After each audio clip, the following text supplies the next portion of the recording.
Jeff Stone with The Great Race, and we're here today with another segment of our how-to videos. And today we're going to talk in a little bit more detail about how to fill out a time delay form.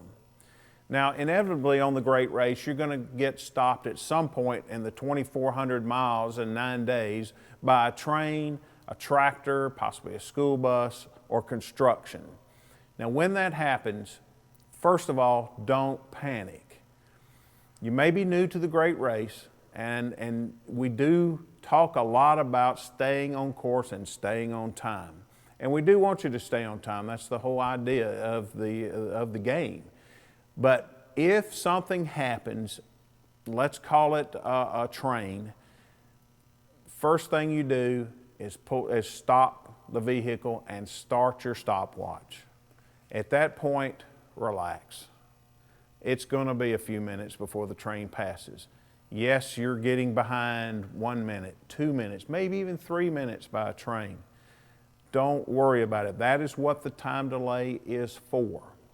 When you turn in your time delay, it goes back and calculates as if the event had never happened, if you do it correctly, and your score will be just as it was before. Now, I'm not going to get into a lot of specifics about starting the stopwatch halfway down and halfway up at your speeds.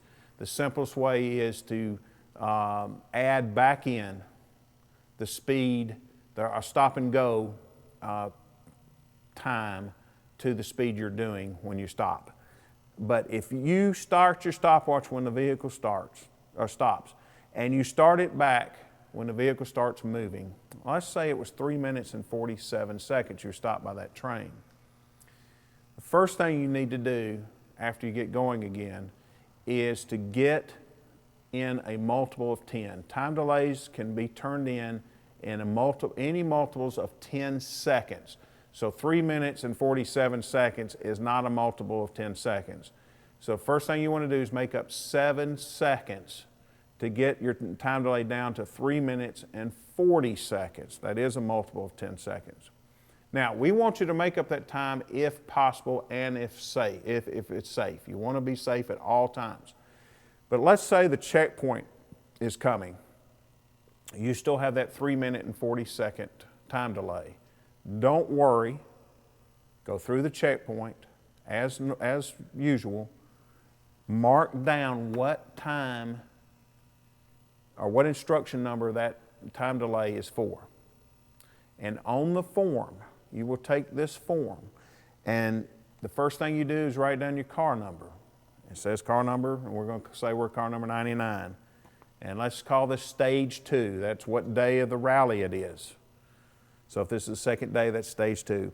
And then the leg number. Now the leg number is the number of checkpoints you've passed. If we've passed checkpoint number 4, we're now working on leg number 5.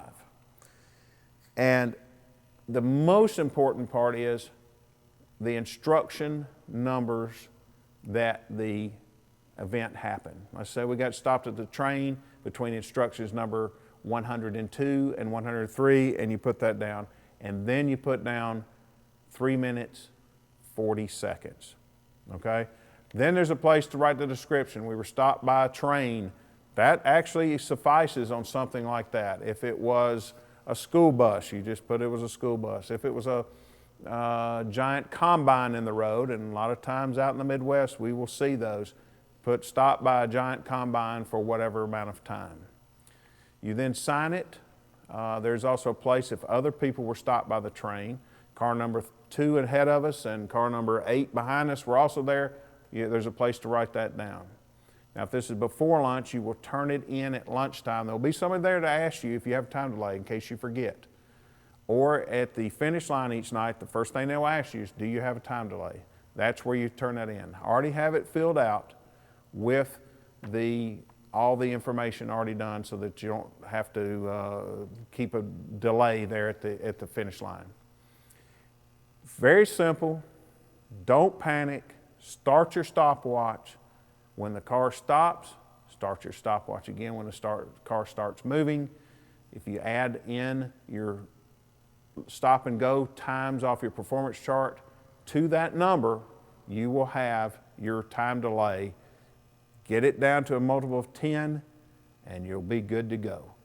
If you have any more questions on this, it's not as hard as it seems, but if you have any more questions, you can call me at 800-989-7223 or email me at jeff@greatrace.com. I'll be glad to try to help you any way we can.